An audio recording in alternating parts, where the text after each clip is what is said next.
Ladies and gentlemen, we are here with the 5th season of the Pokemon Premier League. My name is CBAD, coach of the Detroit Steel Wings. I am so very excited for this. Not necessarily tossed together at the last minute, but really kind of like a Hail Mary of, do we want to do one more draft league before we think Champions is coming out? And you know me. And if you don't, pleasure to meet you. I have an addiction to Pokemon Draft League. Super excited to be back. We have a ton of awesome coaches. I want to say there are 24 coaches, maybe. Does that sound right? That sounds like too much. That 28, yeah, that's why it sounded too much. 28 coaches in this league.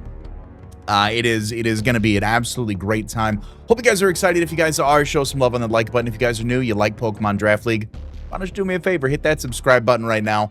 There's a little bit we'll talk about as far as the formalities and the setup of the league. I'll do my best to have timestamps in the description down below to look, if you're familiar with Pokemon Draft League, maybe this isn't your first draft analysis of this season, so you know exactly how this season is going to work. You can hop in ahead to talk about my picks and things like that. But for those of you who are brand new, who may be coming over from some of my other content, who don't know what Pokemon Draft League is, or you've got some loose familiarity of it and understand that each draft league can kind of operate a little bit differently, we'll talk about this one and then we'll hop into the team itself. This draft league, so again, I mentioned 28 coaches. We have people from brand new coaches to veteran coaches like myself all across the board, and we are going to have a total budget of points for this. I believe the overall budget was 115. That sounds 115 point budget. We'll be able to use that budget in order to draft anywhere between 10 to 12 Pokemon. We will then have a schedule. I believe there's 9 weeks this season, and every week we will be playing somebody new. From there, we will take 6 of our 10 to 12 Pokemon and try to make the best team that we can in order to beat any combination of their 10 to 12 Pokemon themselves. Makes for some really fun, creative sets. Makes this for some really high stakes competition. Whoever has the best records nearing the end of the season will be entered into playoffs, which is great. Everybody wants to make playoffs. Everybody wants to win the whole shebang. I am historically like a first round, second round playoffs player, aside from that one season. We don't talk about that one. So definitely got my work cut out for me. There are some big names in this league, so I'm super excited for that. There are some standard bans and such along those lines. So if I have access to a fan doc, that'll be linked to in the description. If I don't, I apologize, but I'm not nobody's drafting Mewtwo. Nobody, like, Dragapult was banned, I think. Iron Valiant was banned, ? Yes, it was. Okay, I wanted to double check that. At least it didn't go in the first 5 picks. Spoilers. But either way, okay, yeah, not in the first 6. If it's still there after the first 6, we all just messed up. We all got to go home for the day. So no Iron Valiant.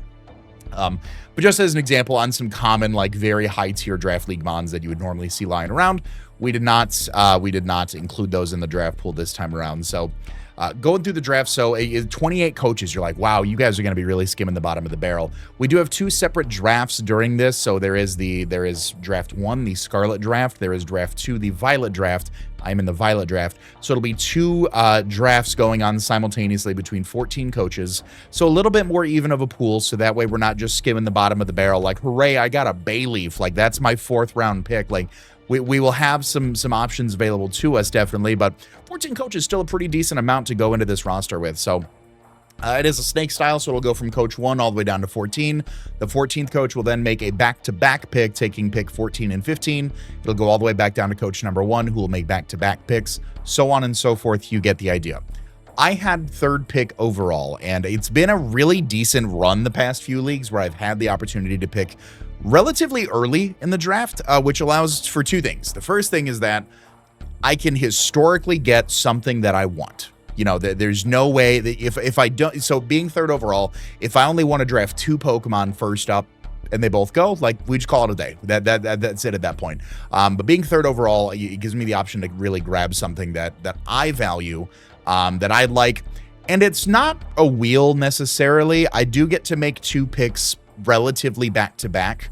There's some lag time between my picks, of course, as we go from 3rd to 14 and then all the way back. But then there's only 2 people that have to pick between, they take 2 picks each and then it's back to me. So there's about a 4-mon gap in between when I can make a little bit of a wheel. So like a flat tire type of wheel is what we'll call that. But I historically, like I said, I enjoy this slot. I don't mind, you know, having anywhere closer. I think somewhere in the middle just really feels off. So at this point, at least gives me some opportunity to maybe strategize and go from there. I will say going into this between both drafts, not just my set of 14 coaches, but the other set of 14 coaches, just talking with some of the other players, seeing the discourse and the banter that was going on in our group server, there was a lot of sniping. There were a lot of people that were drafting a Pokemon that somebody else had their eye on. I'm no exception. I genuinely, you can ask friends, colleagues, IRL people.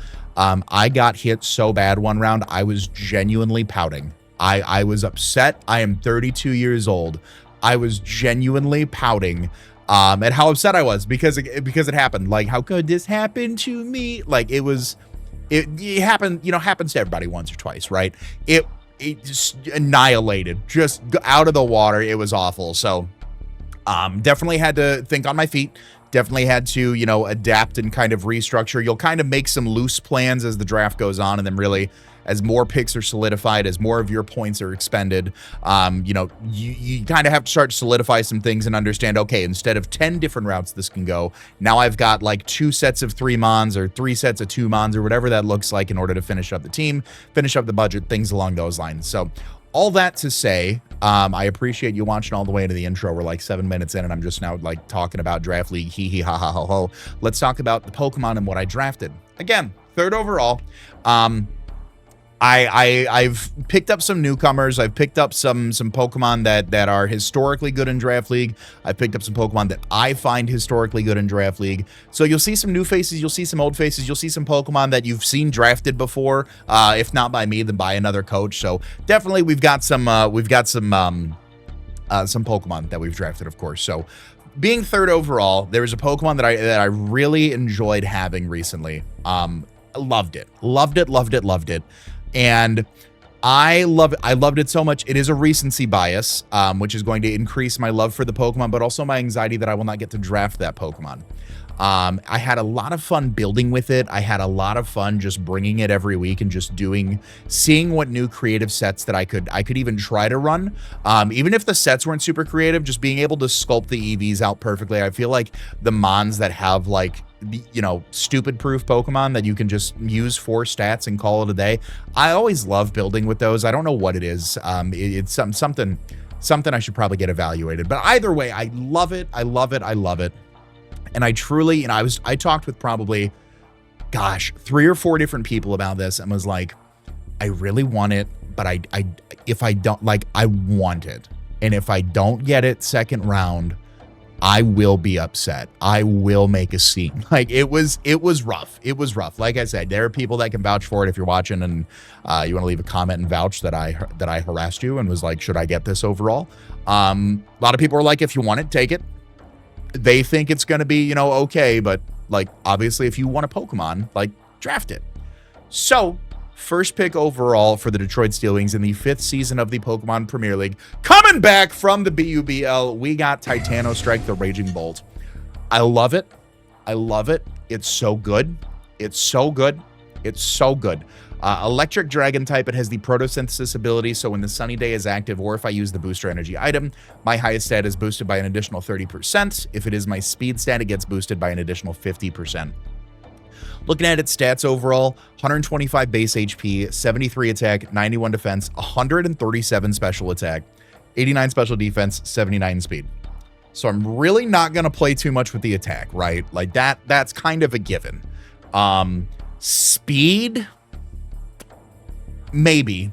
HP is there's such a high base HP that I really don't even feel that I need to ever really tweak with it too much unless this Pokemon is a specific check for something. Like if this is a 1-for-1, I need HP investment to handle you, sir, then I will. But other than that, I mean, you build out your defense and your special defense. You understand how much special attack you need in order to claim KOs. That's really, again, why I love this. I wish they just have the shiny Miraidon and Koraidon events that are being horribly handled, but they're being distributed across the world right now, I believe.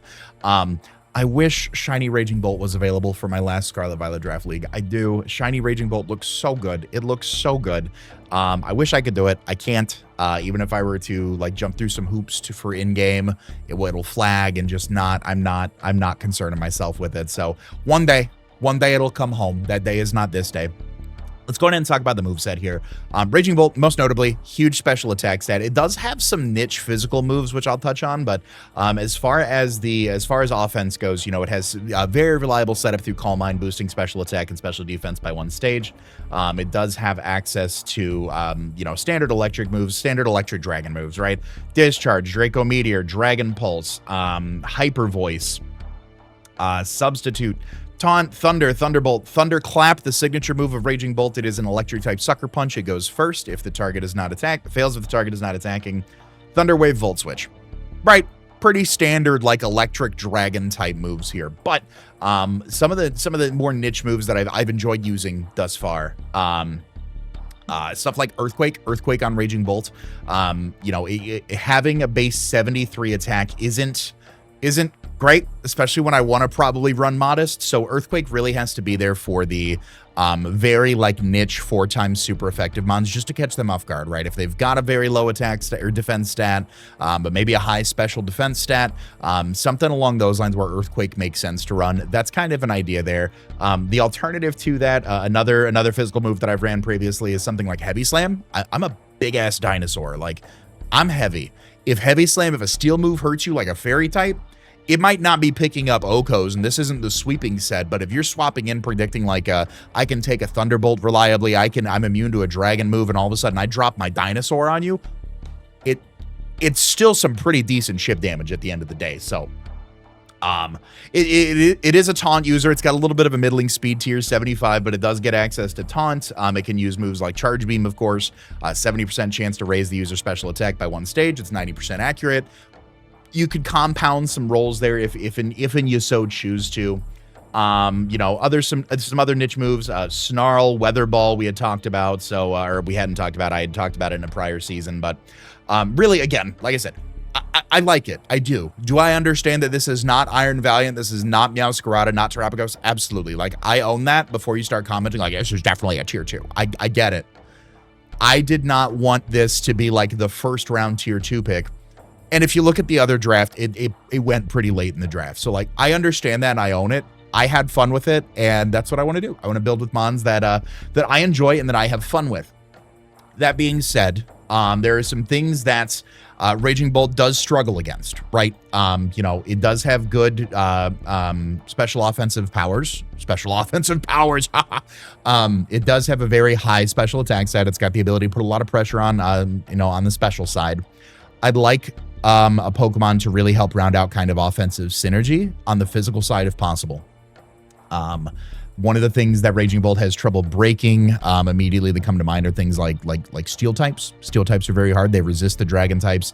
They're okay with the Electric type moves depending on which Pokemon you really have there.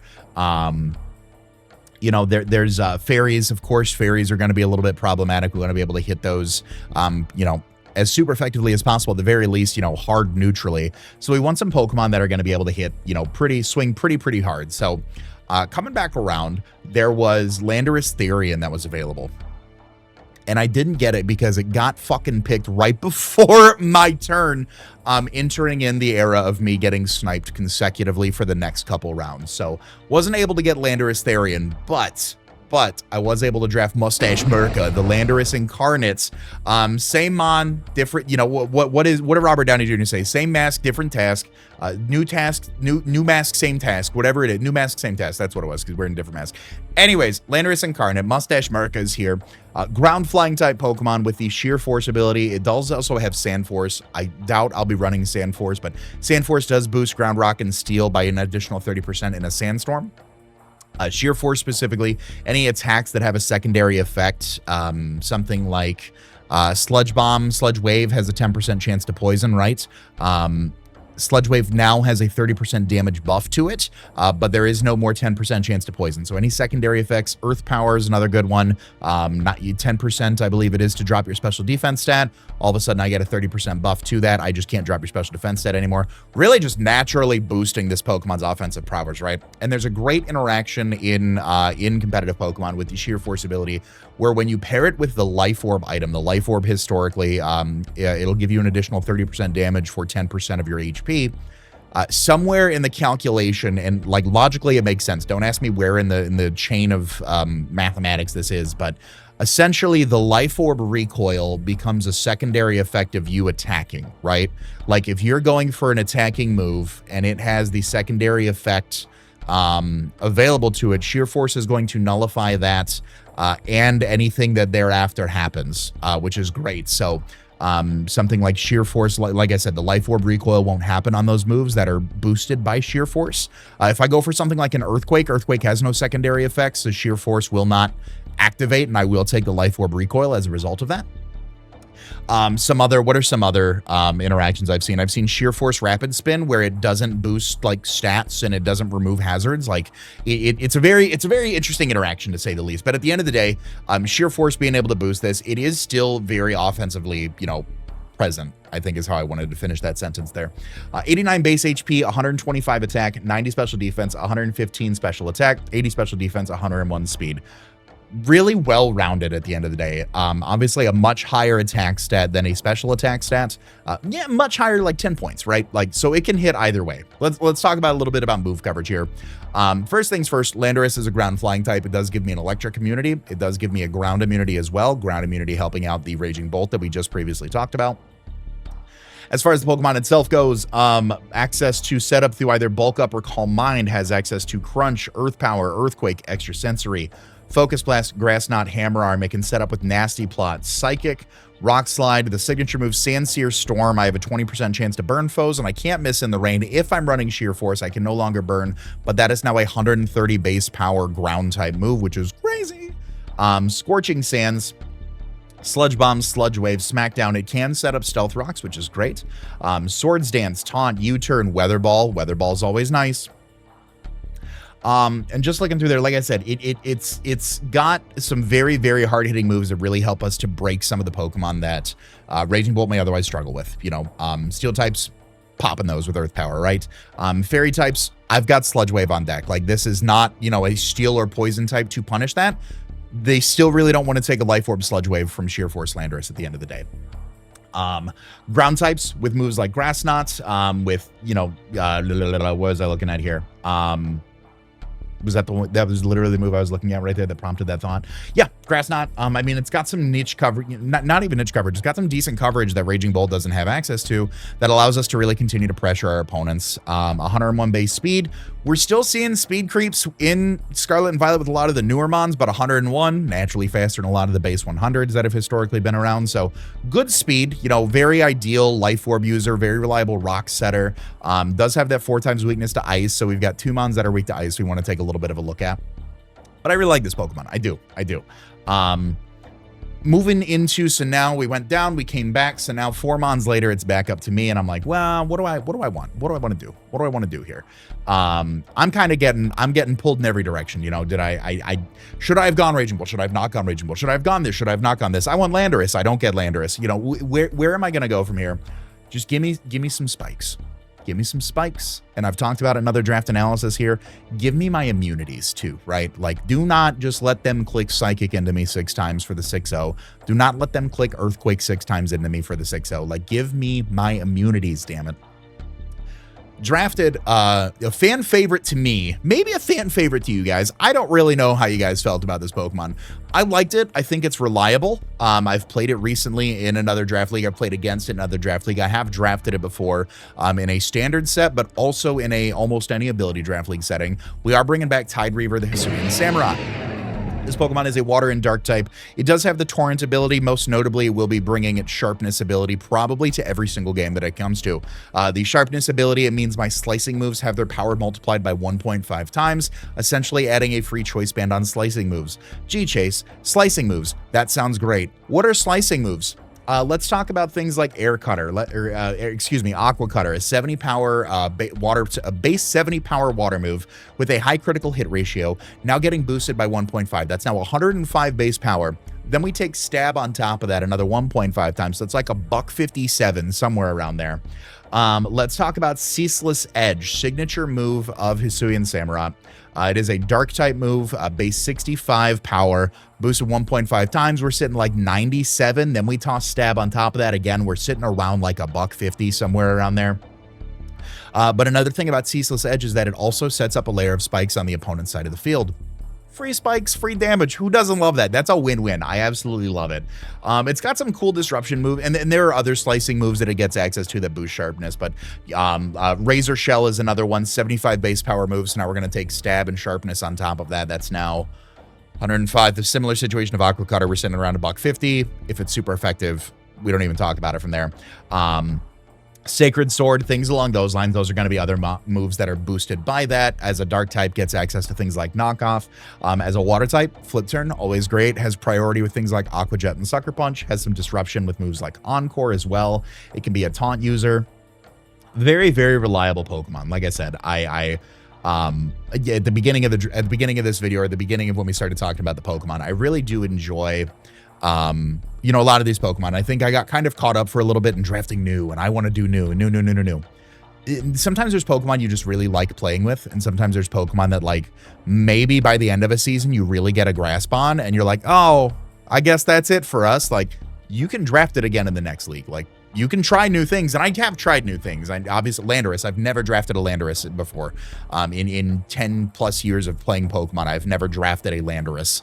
So I'm excited for it, but I have used Raging Bolt. I have used Hisuian Samurott. I feel that they are good in what I need them to do. I didn't draft Hisuian Samurott to be, you know, the speedy Revenger. I didn't draft it to be this huge special attacking presence. Its attack stat is higher. As you can see, 108 to 100, really. But, you know, apples to apples of that. But sharpness, a lot of those moves, you get my drift. So that was going to be my third pick overall. During the course of this process, you know, we're looking like we could do something with this. It's not too bad, not too good. Like, how can we flesh this out? We're using, I think it's about 45 points or so right out the gate here. Let me double check my budget. 45 points out of 115 over 3 picks. So, like, other people drafted higher first up and they started coming down. Other people may have drafted around me and then maybe, like, picked up and gone down. It's really about what you like at the end of the day. Fairy types, again, I like my immunities. I like my fairies. I don't like people clicking Dragon Pulse into me 6 times. What can we do about a fairy type? Recently, as of during the draft, not as of recently as of recording this, I was involved in the One Last Ride tour, the OLR, which you guys will be seeing the movie about here eventually. With that, I was able to draft this Pokemon, and I've drafted it before, right? Like, I drafted it, God, ages ago. This generation, like, it is a Pokemon from this generation, but I don't think I used it well. And it really kind of, like, it was off-putting a little bit, right? And I drafted this Pokemon in OLR specifically because it helped some kind of, like, typing. If we looked at typing as kind of like a math equation, like, it fit, and smack my mic, it fit, like, the exact column that I needed it to. And then the more I used it, the more I was like, holy, like, this Pokemon? Like, this is good?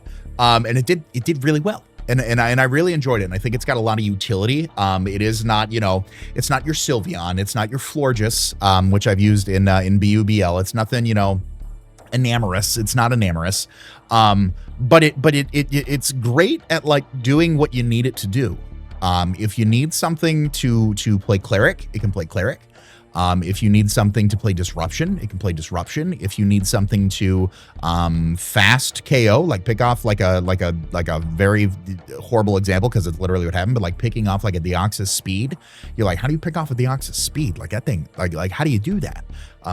You know, what you need from it, it provides. And I thought, like, and when it was available, I'm like, I have to get it. I have to get it. So I did, and I went on ahead and I drafted Toupee the Screamtail. Now, without going too far down the rabbit hole of what happened in OLR, because that'll be that for that video, let's talk about a little bit about what Screamtail is. So Screamtail is another past Paradox Pokemon. It's got the Photosynthesis ability, so we have the opportunity to potentially go for a little bit of a Sun mode right now, if we so choose to. 115 base HP, 65 attack, 99 defense, 65 special attack, 115 in special defense, 111 in speed. Those are going to be its base stats overall. Very bulky, even 99 defense with 115 HP. Like, you can play around with those 4 stats and do what you will with it when you need, you know, some support on the team. 65 attack and special attack, though. Don't get it twisted. Don't get it twisted. I have done some fun stuff with Calm Mind and bulk up Screamtail here, so let's go ahead and talk about it. So it does have some turn momentum with Baton Pass, so we've got some good pivot availability to us so far with Volt Switch on Raging Bolt, U-turn on Landorus, Flip Turn on the Hisuian Samurott, Baton Pass on the Screamtail. We can stay fluid if we so want to.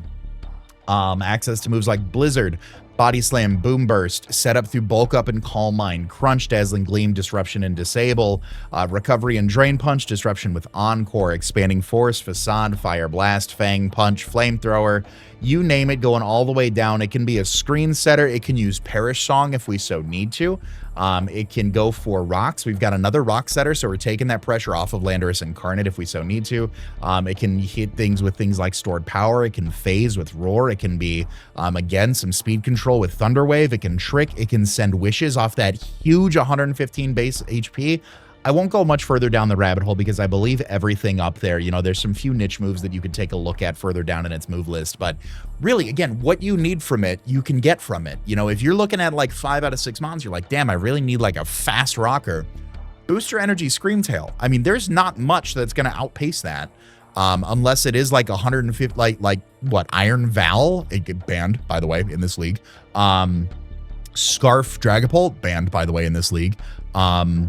Hisuian Electrode, maybe. I don't even think Hisuian Electrode outspeeds this thing if I run like max speed with the booster energy. So very little can actually stop this if you need it to do one thing, right? You can run a mental herb, you can run the booster energy, you can run set up 3 attacks, you can do, you know, wish, Calm Mind, protect 1 attack. If there's just like, man, if I could just throw off 4 or 5 boom bursts in a row, it'd be great.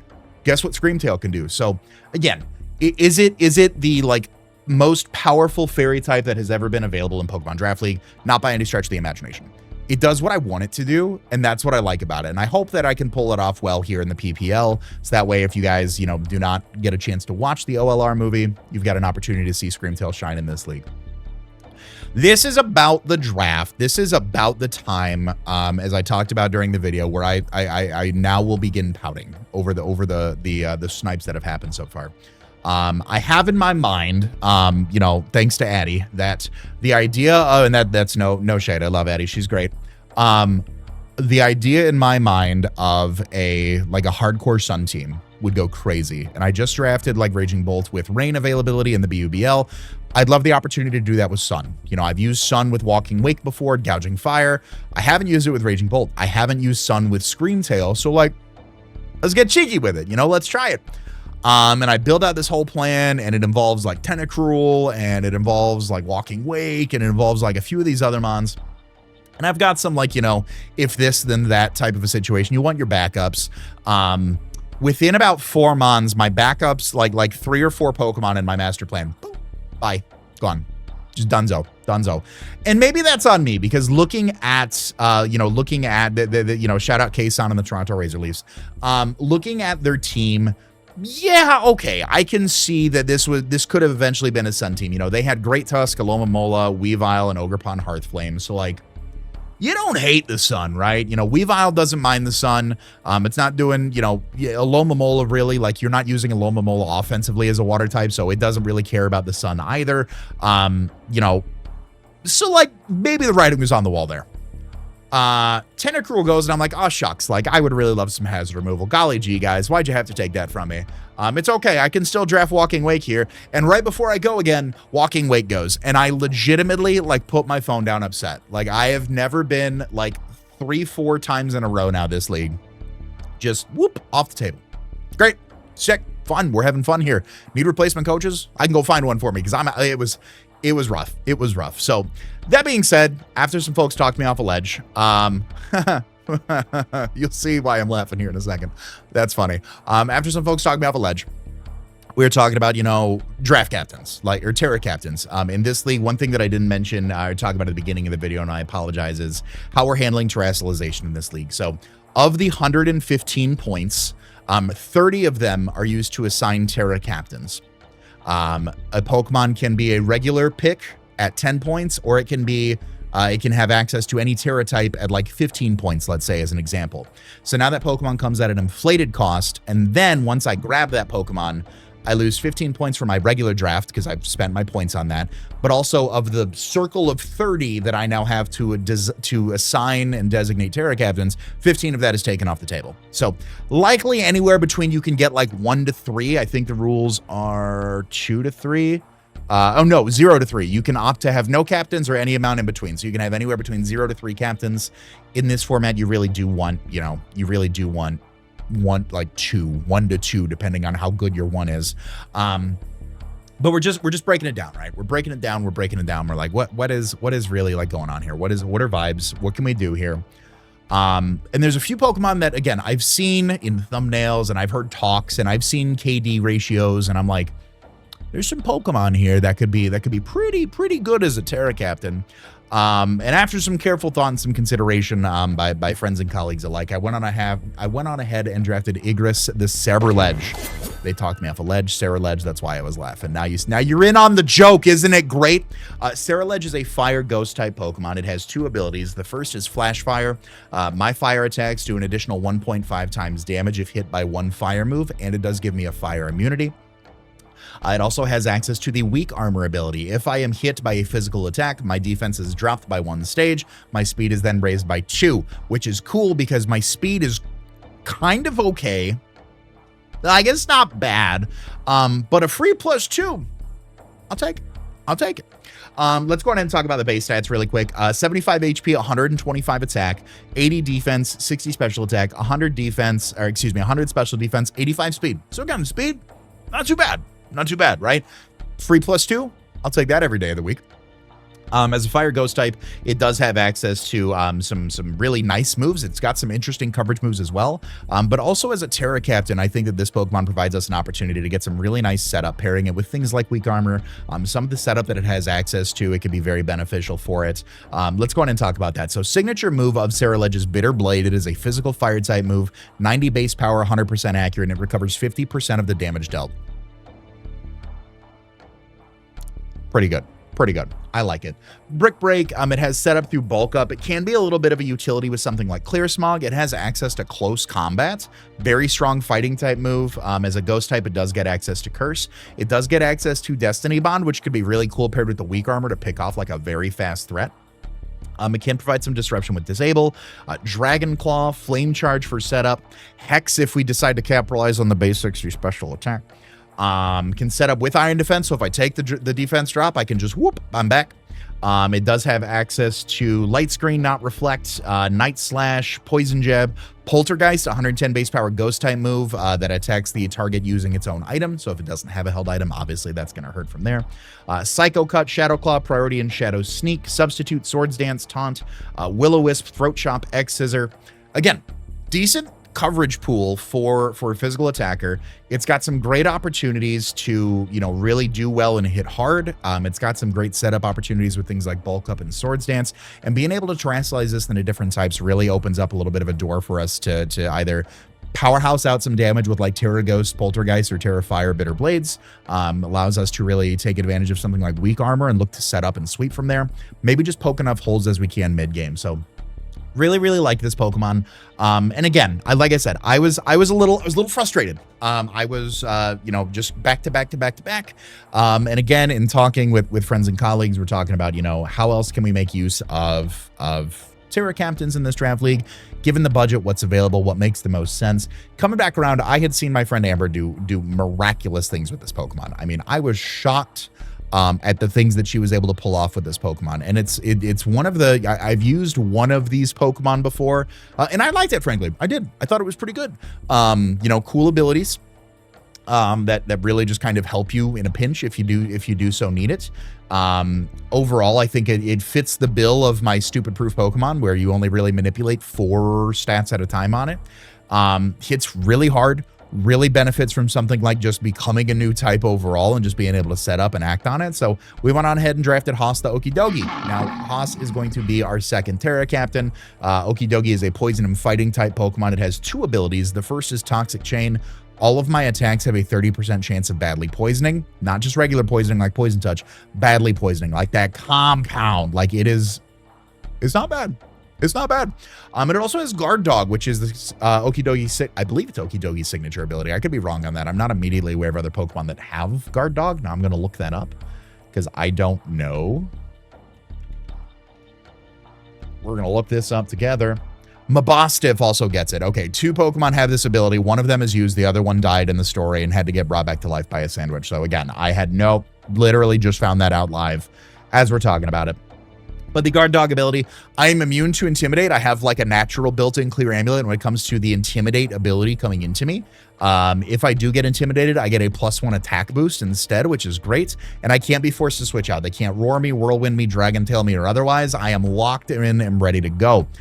Base stats, 88 HP, not bad. 128 attack. Hits technically harder than Landorus on the physical side before we look at sheer force. 115 defense. Highest defense stat we have so far. 58 special attack, 86 special defense, 80 in speed. Never really going to play too much with special attack, right? Speed, maybe a couple points here or there just to outpace some like really offensive like base 60s, base 70s, things like that. Don't really need to play around too much with it. We're going to really be focused on things like its HP stat, its attack stat. Its attack stat and defense stat are so high, like if I'm running like a bulk up set, I really don't need to mess too much with it. If I really want to hit like a truck, I can maximize those. But if I'm looking at something more like a long-term set, I don't need it. I don't need it, right? Special defense, 86. We're going to probably pump a little bit into there. But that's really like Okidogi in a nutshell, is that it's one of those stupid proof mons that just you're able to put a different hat on it, a fire type, so you can't get Will-O-Wisp. Look at that. Look at that. I've got enough special defense to take your earth powers. After a bulk up, your earthquakes don't really matter to me anymore. So it pretty nice Pokemon. You can do some cool stuff with it. Let's talk about some of the moves it gets access to. Of course, your standard type of moves, Body Press, Body Slam, Brick Break, set up through Bulk Up, Close Combat, Stab Close Combat off 128 attack. Are you kidding me? Crunch, it can set up with Curse if we need to. It has access to Recovery through Drain Punch. Facade, Fire Fang, Fire Punch, Gunk Shot, High Horsepower, Ice Fang, Ice Punch, Iron Head, Knockoff, Low Kick, Poison Jab, Psychic Fangs. It can phase with Roar. It can go for Superpowers. It's a decent taunt Pokemon. Of course, I can go for Toxic if I don't want to bank on the Toxic Chain and just toss one out. I can. Really, really fun Pokemon. I'm looking forward to using it. I really am. And I'm happy that it played out the way that it did, because Walking Wake to me felt a little one-dimensional as a Terra Captain. Like, it hit hard, don't get me wrong, but it comes in, it clicks Terra, and it attacks. Like, these kind of give me some flexibility, I feel like. So ultimately, now that I've sat on it for a while, you know, I like it. I like it. It's not bad. It's not bad. Moving on through, right? We're carrying on my wayward son. There will be peace when we are done. I was looking for, again, I like my immunities. I like my support. I've really only got, in my mind, one supportive Pokemon right now, in Screamtail. There's, you know, like, there's some taunt users, there's some disruption users, but like Screamtail really right now is wearing the medic cap, right? Like, not even medic, just like the helpful friend cape right now. And it's not enough. I do, you know, I may not want to bring Screamtail that week. I may want to run like a Calm Mind 3 attack set with Screamtail, and I need something to help support Screamtail. Like, who's going to help out Screamtail when Screamtail is the one on the front lines, right?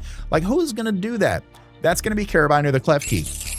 Now, she has one ability that is probably going to be brought anytime that she comes, but there are two abilities technically. The first one is Prankster. All of my status moves have the priority raised by 1. Dark types are immune to those attacks.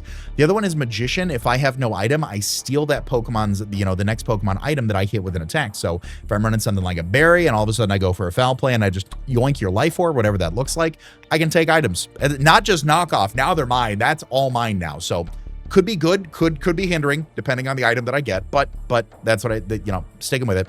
Steel Fairy type. I am immune to Poison. I am immune to Dragon. I am immune to Poison, Dragon. Chat. I guess ground types when I go for Magnet Rise, but let's go ahead and talk about it again. Supportive Pokemon does have access to Prankster, so access to moves like Calm Mind, Dazzling Gleam, Drain Kiss. Flash Cannon, Foul Play, Iron Defense, great screen setter, of course, Psychic, Psyshock, Spikes. I now have a Prankster Spike user if I don't want to bring Hisuian Samurott, or if my Ceaseless Edges just don't seem to be being 90% accurate, I can go for those. Stored Power, Substitute, Switcheroo, Thunderwave, Trick Room, bunch of other moves here that could be useful with the Prankster ability depending on the scenario. But as far as its stat pool goes, HP, base 57 HP, 80 in attack, 91 in defense, 80 in special attack, 87 in special defense, 75 speed. Not the premier 600 base stat Pokemon, but it can still do what I need it to do, right? It can support the team through things like screens. If Screamtail wants to do something different, if it's not a Screamtail matchup, Klefki can come in and be able to take care of some of that stuff for us. Maybe some speed control is necessary with moves like Thunderwave. Maybe we do need to go for a Trick Room. Maybe there's opportunities for Klefki to set up and do something. Who knows? Who knows? But I felt it added a little bit more utility to the team. And at this point, I'm looking around, right? We can take a look. We can see the writing on the walls. Earthquake kind of starting to 6-0 me a little bit. Kind of just a little bit. I can Terra out of it. I can do some stuff, but the right cards, you know, Earthquake's about to 6-0 me if it's just Choice Banded Donphan into my team right now. Please don't bring Choice Banded Donphan, whoever drafted it. Please don't do that. So let's go ahead and talk about it. Let's address the elephant in the room there. I also don't have any hazard removal. I was really like key on like Tentacruel early on. Never got it. Other spinners are just starting to go, and none of them really fit like my vibes, right? Like I already have Ceruledge. I don't want Bramblecast. Like, you know, like why am I drafting Blastoise and Wartortle at that point? So I didn't want that. I think Cyclizar might have already gone. Cyclizar was like not doing too much for me there. You know, a little bit faster. It does spin. It's got Regenerator, but I'm not like like looking at it. I'm not a fan. I could be wrong. Not a fan for it. So we're looking around to see like what can support the team right now. What can we do with that? And I don't think I've used this Pokemon. I'm trying to think if I've ever drafted this Pokemon before. I've definitely played against it. There's a video of me notoriously getting 6-0'd, not by this Pokemon, but by the support of this Pokemon. Back in Oris, Omega Ruby Alpha Sapphire days, when things were broken, and it's been nerfed since, thankfully, but then this Pokemon had nothing to do with it either. Just great gameplay by Kelly. Shout out under the radar. But this Pokemon helps out with another ground immunity. This Pokemon does provide some hazard support. This Pokemon does provide some speed control when we need it. Can be a little bit of defensive as well. It does have some supportive options. Went on ahead and drafted Hot Rod the Talonflame. Talonflame is a fire flying type Pokemon with 2 abilities. I can see either being used depending on the scenario. Flame Body, I have a 30% chance for a Pokemon making contact with it to be burnt, halving its physical attack for the rest of the game. Love that. And then Gale Wings, if I am at full HP, all flying type moves have the priority increased by 1, which is great because it's got some really cool flying type moves. You know, access to things like just a priority Brave Bird, 120 attack, just gone, right? Just being able to put that up is great. Being able to go for something like a priority Tailwind, very, very nice. Another thing is that at full HP, I get a priority Defog, right? I've got a lot of opportunity to set up hazards on my side, but if I'm not really winning that battle of attrition, if hazards are really hurting me more, like helping my opponent more than they're hurting my opponent, and I just need to clear the board, guess what? Boop, boop, just gone. Just Defog right there, right then and there. It's got access to set up with things like Bulk Up. It, of course, has your standard type of fire flying moves with things like Dual Wing Beat, Fire Blast, Flame Charge, Flamethrower, Flare Blitz, Hurricane, Overheat. It can set up with Swords Dance, again, Tailwind. It's a very fast taunt user as well. We didn't talk about its speed stat at 126. Rest of its stats, you know, not too bad. You probably want like a Bulk Up or maybe a Swords Dance, maybe a Choice Band if you're really trying to make this an offensive threat. 78 HP, 81 attack, 71 defense, 74 special attack, 69 special defense, 126 speed. Very fast pressure for my team. Has access to, again, some very hard-hitting moves with things like Brave Bird and Flare Blitz if I do need to bring in like a fast revenge sweeper and just, not even a sweeper, like a fast revenge, just pick it off. We just send in the bird, and yeah, just gone, right? Support through things like Gale Wings, Tailwind, even a very fast Tailwind, even if it's not Gale Wings boost at 126 speed. One of the few Pokemon that have been able to kind of live up to the speed creep. Now, it's not putting out as much pressure as some of the newer mons, but it's not bad. It's not bad. Fast Tailwinds, fast Defogs, fast Flare Blitz, fast Brave Birds. Will-O-Wisp support, always good if we don't want to run the Flame Body and try to go for that. We can just send it 85% of the time. We're able to burn a Pokemon. Could be very, very good for us. I don't have too many points left. I'm going to keep it honest with you. I'm going to keep it a buck with you. How many points have I exhausted at this point?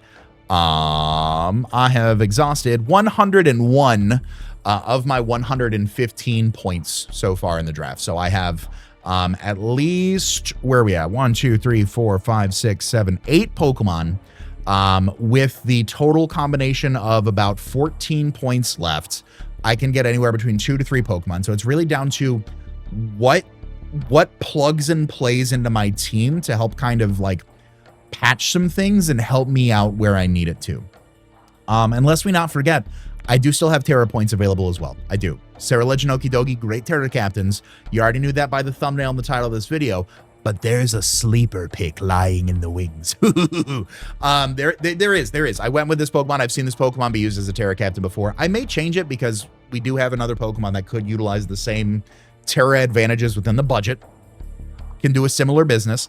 I guess Pokemon, I think it's cool. I think it's fun. Again, feels like one of those Pokemon where I just like playing with the EVs to see what all I can do there.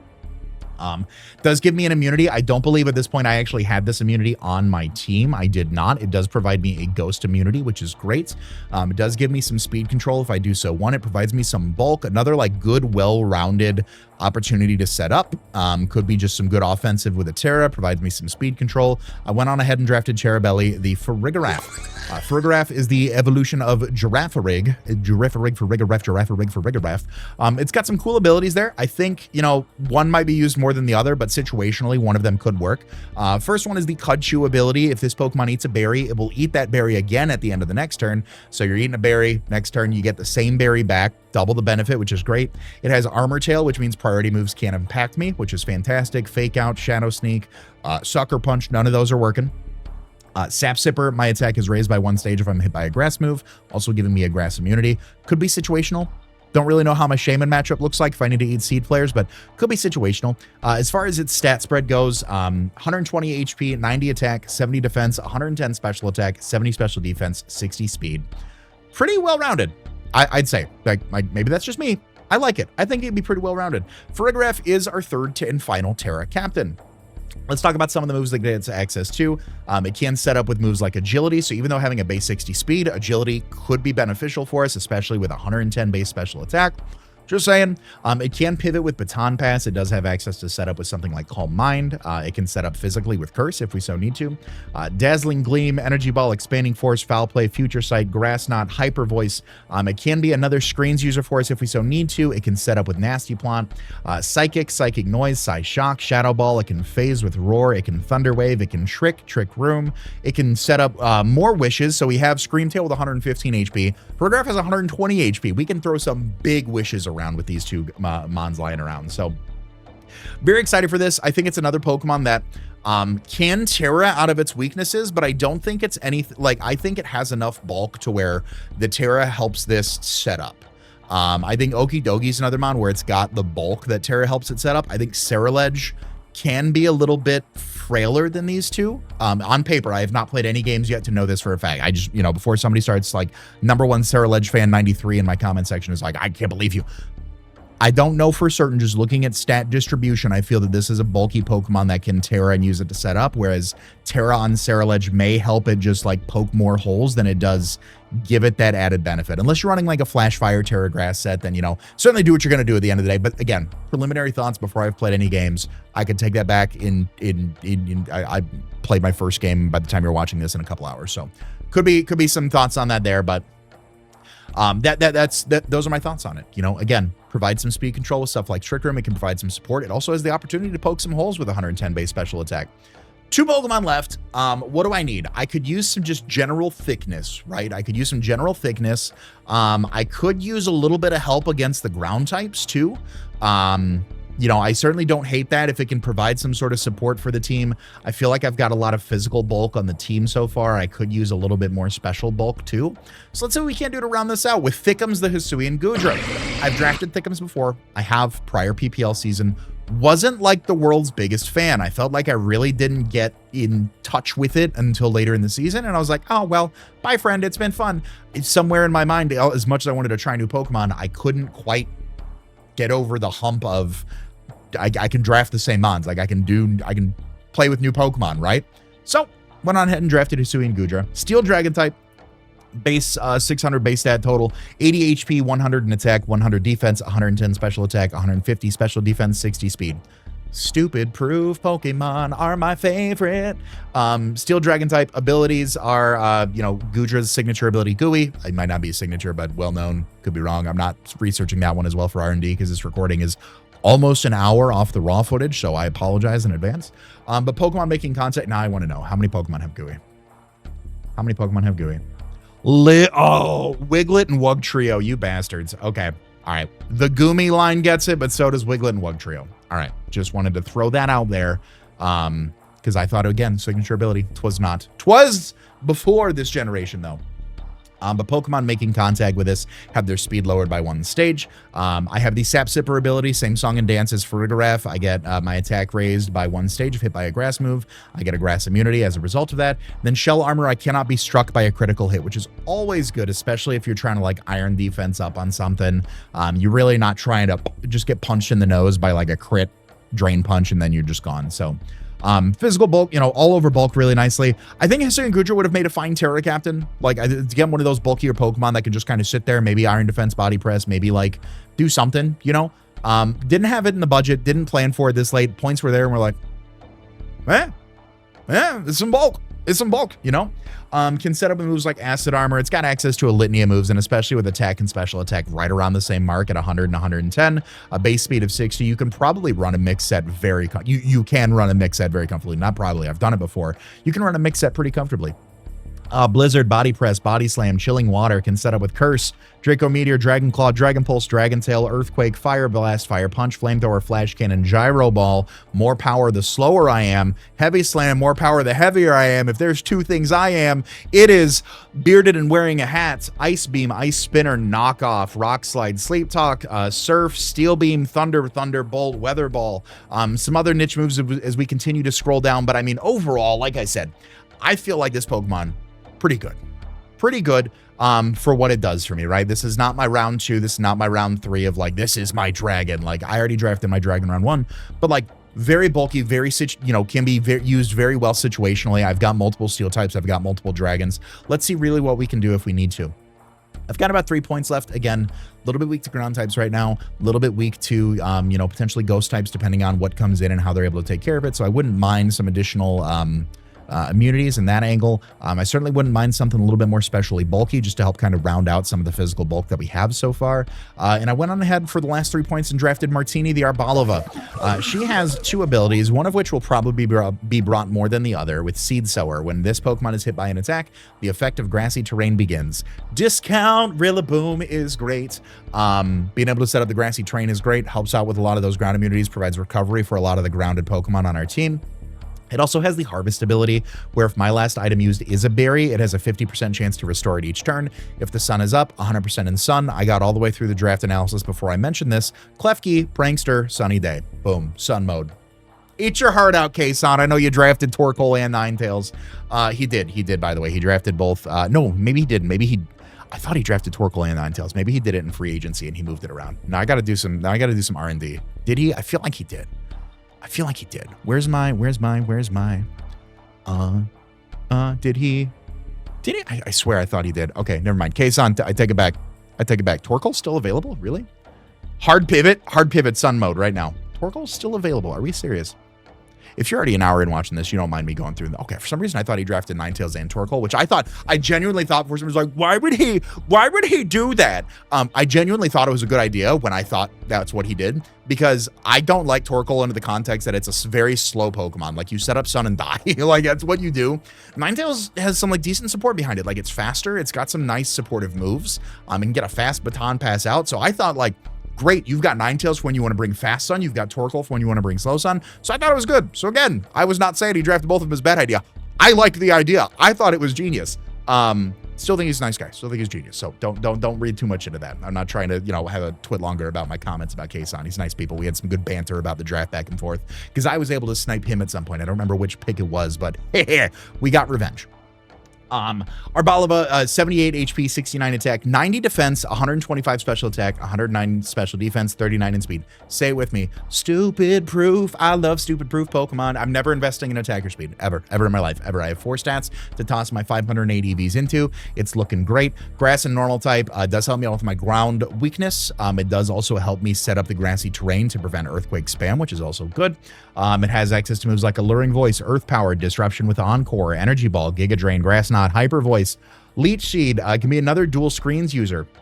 Has access to a slow memento, which is pretty awesome. Strength Sap, Trailblaze. I'm going to boost my speed, my base 39 speed with a Trailblaze. Weather Ball. Looking through here. This isn't double, so Helping Hand is not necessary. Slow Sunny Days, things like that.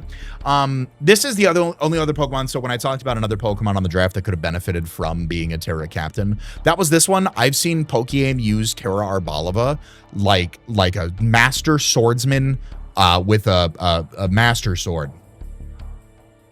Something like that. Yeah, but I'm shocked. I was like, wow, this Pokemon put in work for what it did. So we'll see where things happen. If I end up feeling like Arbalava should be the Terra captain over Farigiraf. I do like Farigiraf as a Terra captain, but we'll see if anything feels funny or off with it. We can always change it up and go from there. But that's going to be the team. That is going to be our draft analysis for Season 5 of Pokemon Premier League, what I understand to be the last Scarlet and Violet draft league that I will ever participate in, because assumingly by the time this season wraps up, end of the year, we have news on Champions, and it'll be great because hopefully Champions is fun and we all love Champions. If not, you're going to see us in January with another Scarlet Violet draft league. I'm kidding.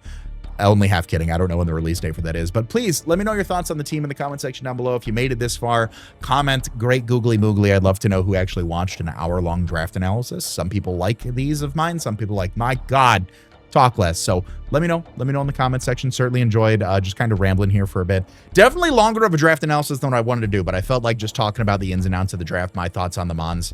And again, it being like could be a farewell to draft for Scarlet and Violet for me.